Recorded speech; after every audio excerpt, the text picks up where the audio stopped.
These charming creatures are like sisters, meaning they're family but not the same. To tell the difference, ask yourself, where am I? If you're in Bulgaria, it's likely a Samodiva. In Serbia, almost certainly a Veela. Which one you're dealing with is important in case you make her angry. We'll get to the reasons for that later. Samodivas are described as tall, slender, beautiful, and graceful women with either blonde or red hair. They clothe themselves in flowing white gowns made of feathers, which gives them the power to fly, though sometimes they are portrayed as having literal wings. How they fly, gowns or wings, is likely down to a Samodiva's personal preference. Also, whether the Samodivas are nymphs or fairies is probably the wrong question to ask. The name Samodiva translates as self-willed divine being, which strongly implies the Samodivas are their own thing. They serve no god or royal, fey or otherwise, and they do as they wish. I'll refer to them as nymphs now and again from here on out. Just understand that no single word does them complete justice. Samodivas are mountain forest dwellers, but only from spring until autumn. Come winter, they retreat to a mythical village outside the human world called Smekovo. From spring to autumn, however, they live in trees and caves or near rivers, lakes, and wells. Like the forest guardians I've talked about earlier, and I'll put a link to that video at the end, they likewise are very protective of their forest homes, and they have the power to back it up. They are shapeshifters and can appear in the form of any bird or animal. They command fire in all its forms and can cause droughts, set crops ablaze, and induce fever in cattle. Besides which, their singing was so beautiful it could drive men mad. Naturally, farmers were careful not to annoy them. One way you could annoy them was to disturb their dancing. Both Samodivas and Veelas love to dance. Neither Samodivas nor Veelas like to be seen by humans when they are dancing. The only exception to that rule is when the Samodivas wanted some music for their dancing, or one decided to take a lover. When either of those things happened, the Samodivas would usually choose a shepherd. That could have been simple convenience, or possibly the fact that the shepherds worked in or near the mountains caring for animals might have made them more endearing. Regardless, a nymph could very easily enchant a shepherd to share her bower or play his flute for their moonlight dancing, or possibly both. This is the case where the nymphs chose for the shepherd to be present. It wasn't the same when some hapless lad simply stumbled across them in the night. In another story, a young man got a glimpse of the nymphs dancing in the moonlight. He was so taken with their beauty and grace that he wanted to get a closer look. Not a good idea. Despite his attempt at stealth, he stepped on a dry twig and the startled nymphs found him.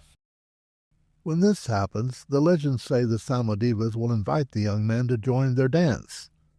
The problem is there's no way a mortal can keep up with them, and the unfortunate sod will dance until he passes from exhaustion. In this particular case, the clumsy lad got off relatively lucky. Rather than ending him, they merely cursed him to wander the woods forever, never finding his way home.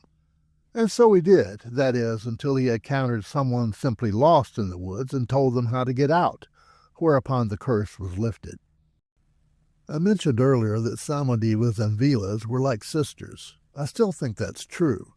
But across the Balkans, whether you're talking about the Samodivas or the Veelas depends entirely on where you are, not necessarily any perceived differences. Sometimes the same stories are told, in one version concerning Samodivas and in another the Veelas, depending on where you are and who's telling the story. So when I discuss the Veelas later, I'll be concentrating on the differences I've noticed. One specific case where Samodivas and Veelas share stories concerns tales of the great Balkan hero, Marko Kraljevic, also known as Marko Crowley in Bulgaria. Here I'll tell one version where Marko is dealing with the Samodivas. Later I'll tell a different story involving the Veelas. Feel free to draw your own conclusions whether they're talking about the same being. Marko was the son of a king who ruled in what is now a region of Macedonia in the 14th century. One legend says when he was born, his father threw him into a river because he didn't look like him. Another says it was because 3 fairies predicted he would replace his father. Regardless, he was rescued by a Samodiva, oddly enough named Veela. It was reputed he got his great strength because he suckled at the nymph's breast. In others, he was the son of a nymph his father had captured by stealing her wings. The historical account does not support either notion, but the epic poetry of the Balkans does. Marco had a magic talking horse named Sharats, which he gained from the nymphs. They had first given him a series of tests of skill and bravery, such as drawing water from a magic spring and herding of wild horses. He had passed them all, and they gave him the horse as a reward. Sharats remained with Marco for the rest of his life, sharing his battles and, by most accounts, his wine. In the legends, Marco was sometimes capricious and stubborn, but always brave, loyal, and a defender of the weak. Finally, in the legend, it was a nymph who foretold Marco's approaching death. Marco verified her words by looking into a well, and when he could not see his reflection in the water, he knew she told the truth. He then slew Sharats so the Turks could not use him as a lowly draft horse, gave the beast an elaborate funeral, and then lay down on the ground and expired. History says he fell in a battle against the Wallachians, but why let that get in the way of a good story?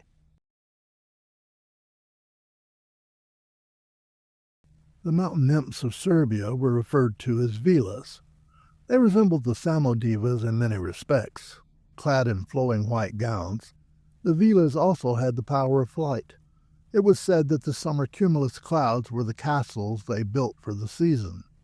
While the Veelas also had a beautiful singing voice, their normal voices sounded more like that of a woodpecker.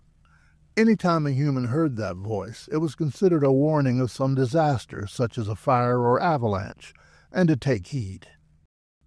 Again, like the Samodivas, the Veela were fond of dancing, especially under cherry and ash trees.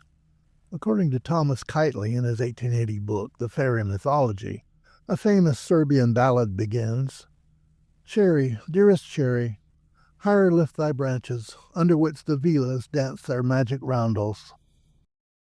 Also, like the Samodivas, the Veela really didn't like having their dances interrupted by a curious or unlucky human.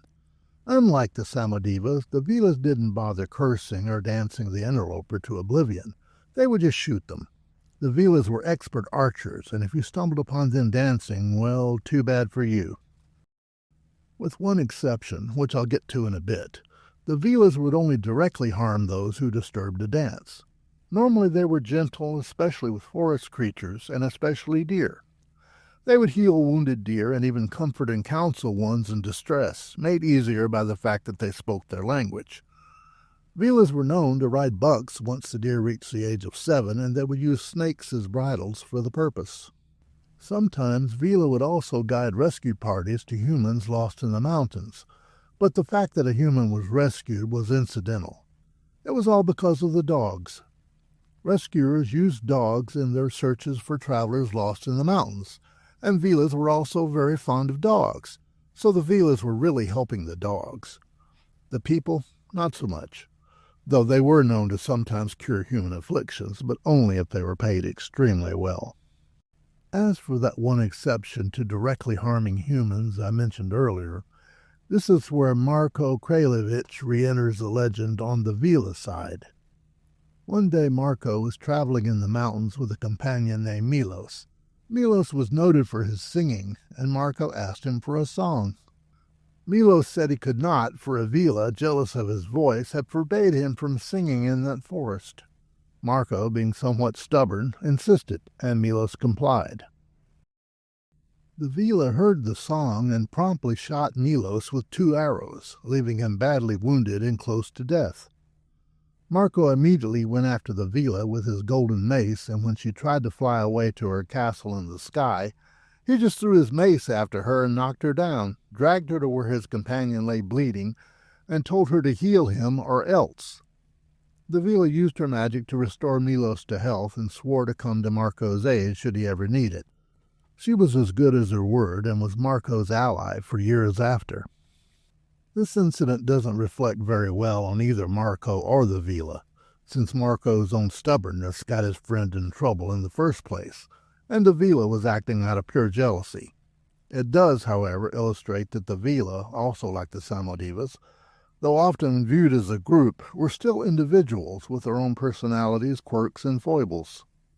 Something we should all keep in mind when a creature of legend doesn't behave how we think they're supposed to. Even among themselves, they're not all the same.